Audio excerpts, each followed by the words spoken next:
Hello friends, welcome back to my YouTube channel food bank. आप सब कैसे हैं? उम्मीद करती हूँ कि आप सब अच्छे होंगे। और आज मैं लेकर आई हूँ आप लोगों के लिए सर्दियों की एक ख़ास रेसिपी, टिक्कर रोटी और बैगन के चोखे की। साथ में इसके मिक्स दाल भी खाई जाती है, बट उसके लिए मैं आप लोगों से माफ़ी चाहती हूँ क्योंकि मैंने दाल की जो रेसिपी वीडियो है वो नहीं ले पाई हूँ, क्योंकि जो मेरा ट्राइपॉड है वो टूट चुका है। तो ये जो मैं जितनी भी वीडियोस यहाँ पर शूट कर रही हूँ वो मैं नहीं कर रही हूँ, मेरे हस्बैंड कर रहे हैं और मेरी बेटी कर रही है। तो मतलब बीच बीच में बहुत लंबी वीडियो है क्योंकि ये तो बीच में कभी मेरे हस्बैंड कैमरा लेते हैं तो कभी मेरी बेटी लेती है। और मैं वहाँ पर नहीं ले पाई हूँ दाल का, क्योंकि उस वक्त दोनों ही पास में नहीं थे। तो मैंने सिर्फ भरते की और ये रोटी की ही रेसिपी वीडियो बना पाई हूँ और वही आप लोगों के साथ शेयर कर रही हूँ। दाल की, मिक्स दाल की जो रेसिपी वीडियो है मैं आप लोगों के साथ फिर कभी शेयर करूँगी। तो चलिए पहले हम बताते हैं कि यहाँ पे जो चोखे के लिए, भरते के लिए जो सामग्री चाहिए, क्या क्या चाहिए। तो मैंने बैगन को, टमाटर को यहाँ अच्छे से धुल लिया है। और जो मटर होती है ना, हरी मटर, उसको भी मैंने पहले से ही धुल के अलग रख लिया था, सुखा लिया था। और सारी सब्जियों को जब हम धो लेंगे तो उसके बाद हमें करना क्या है, बैगन को बीच से कट करके देखना है कहीं इसके बीच में कीड़े तो नहीं है।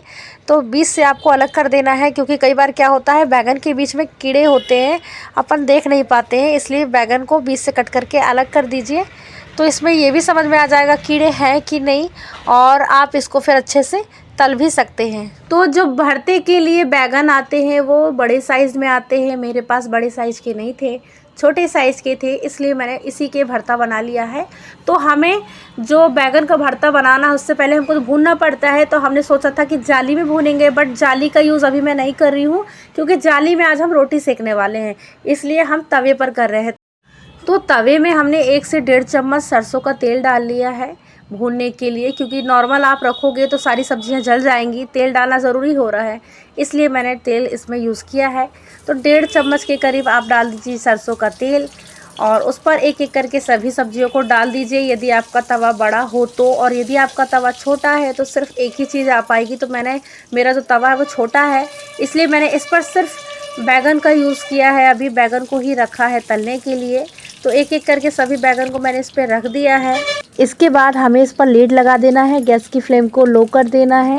1.5 मिनट का वेट करना है हमको लीड लगाने के बाद। जब 1.5 मिनट हो जाएंगे तो लीड हटा करके हमको जितने भी ये जो बैगन हैं इनको जल्दी से पलट देना है। और हम इसको चिमटे से इसलिए पलट रहे हैं क्योंकि इसमें थोड़ा सा पानी रह गया था बैगन में, और तेल भी गर्म है, उसकी वजह से गरम गरम छींटे आ रहे हैं, इसलिए मैं चिमटे से इसको पलटा रही हूँ। तो ये देखिए बैगन हाफ़ कुक हुए हैं, पूरी तरह से कुक नहीं हुए हैं। इसलिए अब हमें इस पर करना क्या है, हल्का सा नमक छिड़कना है। नमक छिड़कने से क्या होगा, जो बैगन है वो काले नहीं पड़ेंगे। अब ये नमक छिड़कने के बाद दोबारा से हमको उसी तरीके से हमको बैगन को पलट देना है वापस, जिस तरीके से वो पहले थे। तो ये जो हाफ़ कुक हुआ है वो फुल तरह से पक जाएगा।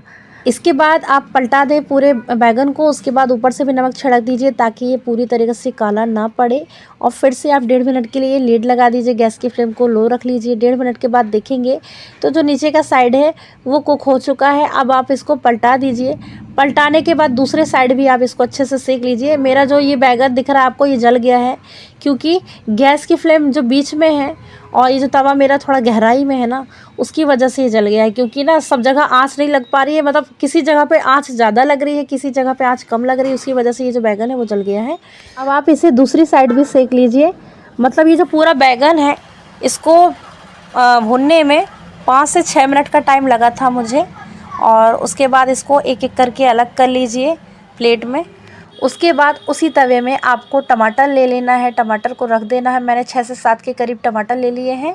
और जो लहसुन की गांठ होती है, लहसुन की जो गांठ है उसका जो फर्स्ट पार्ट है, मतलब स्टार्टिंग का जो ऊपर का जो भाग होता है, आप उसको चाकू से ऊपर का पूरा भाग हटा दीजिए। उसके बाद आप लहसुन को छिलका सहित ही रख दीजिए। और मटर जो आपने लिए हैं, मटर को भी रख दीजिए अच्छे से। मटर को लेकिन ना रखने के पहले एक काम करिएगा, पहले धो के अच्छे से साफ़ कर लीजिएगा, सुखा लीजिएगा, मतलब तभी यूज़ कीजिएगा, क्योंकि अपन डायरेक्ट भून रहे हैं। और उसके बाद हमने इसके ऊपर थोड़ा सा सरसों का तेल स्प्रेड कर दिया है और लीड लगा दिया है। तो 3 से 4 मिनट के लिए मैंने लीड लगाया है, गैस की फ्लेम को लो कर दिया है। अब इसको चिमटे से हम इसको पलट लेंगे। तो धीरे धीरे आप पलटिएगा क्योंकि छींटे इसमें भी आ रहे हैं। तो एक एक करके पलट लीजिए इन सबको। इसके बाद आप लहसुन को भी दूसरे साइड पलट दीजिए, और ये जो मटर है इन्हें भी पलट दीजिए। आपको पता है हमारे यहाँ जबलपुर में क्या होता था, जो पापा है हमारे, वो जो चूल्हा होता है ना, चूल्हे की आग में इसको भूनते थे मटर को, और फिर इसको हम लोग ना नमक लगा के खाते थे। बहुत ही ज़्यादा टेस्टी लगता था। और ये जो भरता है, मतलब टमाटर बैंगन आलू जो भी होता था भरते के लिए, मम्मी हमारी ना चूल्हे पे करती थी। हमारे घर में गैस था, बट गर्मी के मौसम में कभी कभी ना मम्मी ईंटे का चूल्हा बनाती थी, उसमें इन सबको भूनती थी। तो हम लोग बहुत अच्छे से इसका मतलब भरता खाते थे बनाकर। तो ये देखिए हमारा भरते के लिए जो वो भून रहा है। अब हम यहाँ पे रोटी के लिए आटा लगाते हैं। तो यहाँ पे हमने 2 कटोरी गेहूं का आटा लिया है, आधा कटोरी हमने सूजी लिया है। सूजी हमने इसलिए लिया है कि टिक्का रोटी के लिए आटा मोटा होता है, पहले मोटा पिसाया जाता था, बट नहीं था, इसलिए मैंने आधा कटोरी सूजी ले लिया है। उसके बाद 1 चम्मच मैंने जीरा ले लिया है, 1 चम्मच मैंने ले लिया है अजवाइन को अच्छे से क्रश कर लीजिएगा। उसके बाद आधा चम्मच से थोड़ा कम नमक ले लीजिएगा, नमक को आप स्किप भी कर सकते हैं। इसके बाद इस पर 1 बड़ा चम्मच घी ले लीजिएगा।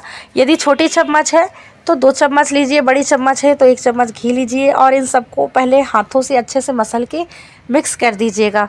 उसके बाद आपको करना क्या है कि पानी को थोड़ा थोड़ा डाल करके इसको आटा लगाना है, क्योंकि हमको जो आटा लगाना है टिक्का रोटी का, वो थोड़ा सा कड़ा लगाना है। जैसे अपन रोटी का आटा लगाते हैं वैसा आटा नहीं लगाना है, इसका जो आटा बनेगा वो कड़ा बनेगा। इसलिए पानी को थोड़ा थोड़ा करके डालिए ताकि एकदम से गीला ना हो जाए। अभी ये जितनी भी वीडियोस बन रही हैं, यदि कहीं पे थोड़ा सा हिल रहा है, आप देख रहे होंगे वीडियो अच्छे से नहीं बन पा रही है, तो ये जो वीडियो मतलब कैमरा हिल रहा है उसका रीज़न तो आपको पता ही है, मैंने पहले ही बता दिया है कि मेरा जो ट्राइपॉड है वो टूट चुका है।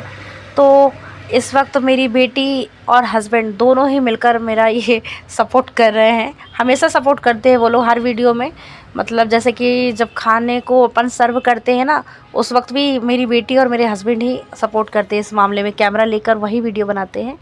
तो ये देखिए यहाँ पर हमारा आटा भी लग चुका है, और हमने यहाँ पर देखा टमाटर भी हमारे पक चुके हैं एक साइड। तो दूसरे साइड भी हम इसको पलटा देंगे, और पलटाने के बाद इसको लीड लगा देंगे ताकि ये दूसरे साइड से भी अच्छे से सिक जाए। टमाटर, मटर और ये जो लहसुन है, इनको पकने में 7 से 8 मिनट लग गए थे मुझे। जैसे बैगन को 5 से 6 मिनट लगा था, और टमाटर को, इन सबको पकने में मुझे 7 से 8 मिनट लग गए थे। तो मैंने यहाँ जो लोहे के बर्तन का यूज़ किया था वो इसलिए किया था, लोहे का बर्तन का मतलब जैसे कि अभी मैंने तवा यूज़ किया है। यदि आप तवा का यूज़ ना करें तो आप लोहे की कढ़ाई का भी यूज़ कीजिए, उससे क्या स्मोकी फ्लेवर आता है। अच्छा, जैसे अपन चूल्हे में अपन बनाते हैं ना, बिल्कुल उसी तरह का फ्लेवर आता है। आपको पता है टिक्का रोटी और मिक्स दाल जो है राजस्थानी भोजन है। तो यहाँ पर सभी सब्जियाँ जो है वो भुन चुकी हैं, और सभी सब्जियों को ठंडा करने के बाद एक एक करके इनका छिलका उतार ले। तो मैंने पहले टमाटर का छिलका उतार लिया था, बहुत ही ईज़िली मतलब कि छिलका उतर जाता है। फिर लहसुन का और मटर का, ये सारी चीज़ें देखना आप, बहुत ही ईज़िली इनका छिलका उतर जाएगा। और उसके बाद हम यहाँ पर बैगन ले लेंगे, बैगन का भी छिलका उतार लेंगे। जब ये सभी मतलब कंप्लीट हो जाए आपका छिलका उतारने का काम, मतलब कि छिलका उतारना बहुत ज़रूरी है, क्योंकि कुछ लोग ना छिलका सही ही बना लेते हैं, बट छिलका उतार लीजिएगा। उसके बाद ही इसका भरता बनाइएगा। तो ये देखिए यहाँ पे मेरे पास मैशर था, मैंने मैशर से इसको अच्छे से मसल लिया है। उसके बाद सभी मतलब कि सब्जियों को हमने निकाल लिया है। अब दूसरी कढ़ाई में हमने 2 चम्मच सरसों का तेल लिया है, उस पर हमने 1 चम्मच जीरा डाल दिया है, और इसको थोड़ा सा चटकने देंगे।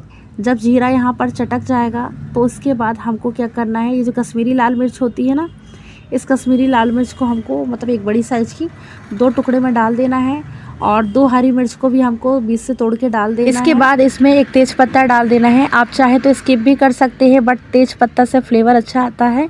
उसके बाद हमने इस पर कटी हुई प्याज डाल दी है। प्याज को भी हमको लाइट ब्राउन होने तक इसको भूनना है।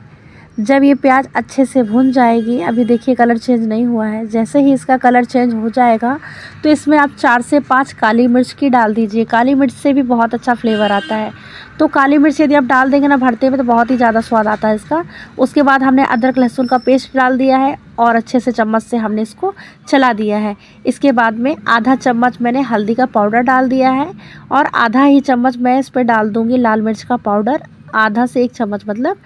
तो आप चाहे तो इसे भी स्किप कर सकते हैं, मतलब कि हल्दी को आप स्किप भी कर सकते हैं, बाकी मैंने कलर के लिए डाल दिया है। उसके बाद हमको इस पर डाल देना है थोड़ा सा, मतलब 1 चुटकी के करीब इसमें हींग डाल देना है। उसके बाद जो हमने ये भरता बनाया था, इस पूरे भरते को हमें इस पर डाल देना है।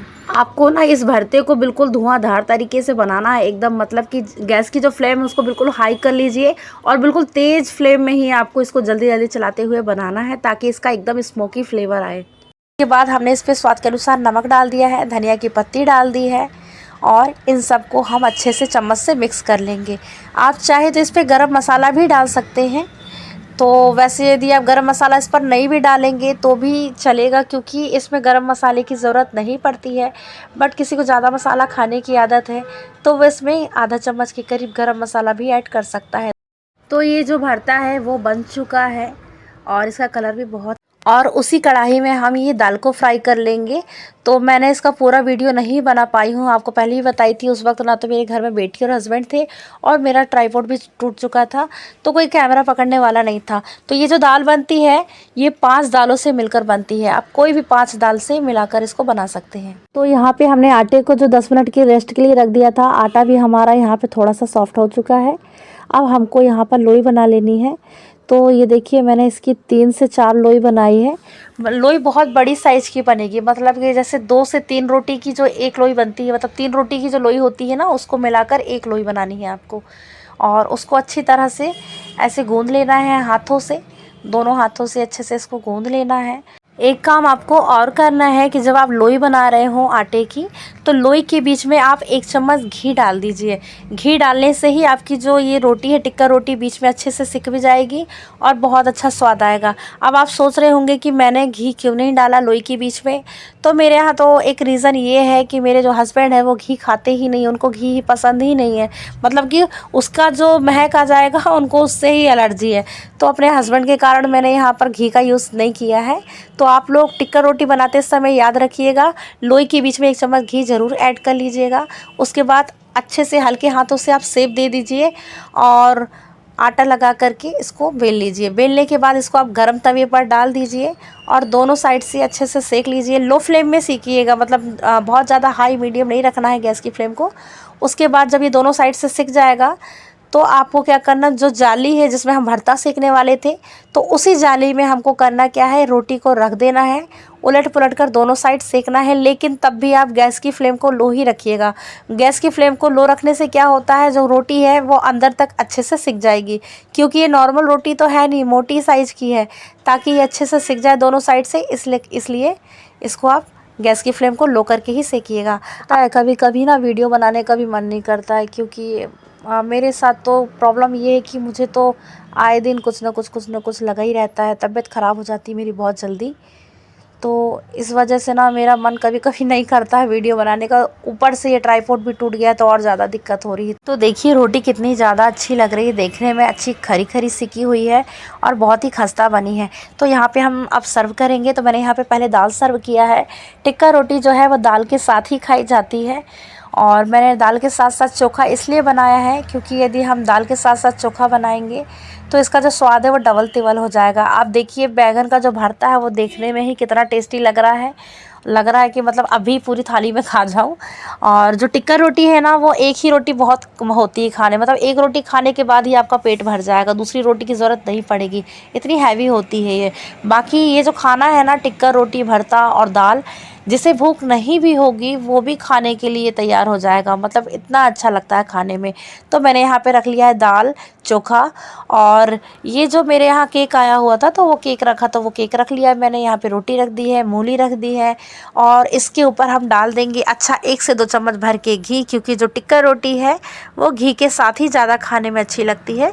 तो अच्छे से हमको घी लगा देना है और उसके बाद इसे आप गर्मा गर्म खाइए, बहुत ही स्वादिष्ट लगता है खाने में। आप खुद बनाएंगे, आप हर हफ्ते इसको बनाना पसंद करेंगे। तो आपको हमारी ये देसी थाली की जो वीडियो है पसंद आई कि नहीं? यदि आपको पसंद आई हो तो मेरे वीडियो को लाइक शेयर कीजिए, कमेंट कीजिए, और यदि आप मेरे चैनल पर नए हैं तो मेरे चैनल को सब्सक्राइब कीजिए, और खाना कैसा लगा कमेंट में बताइए।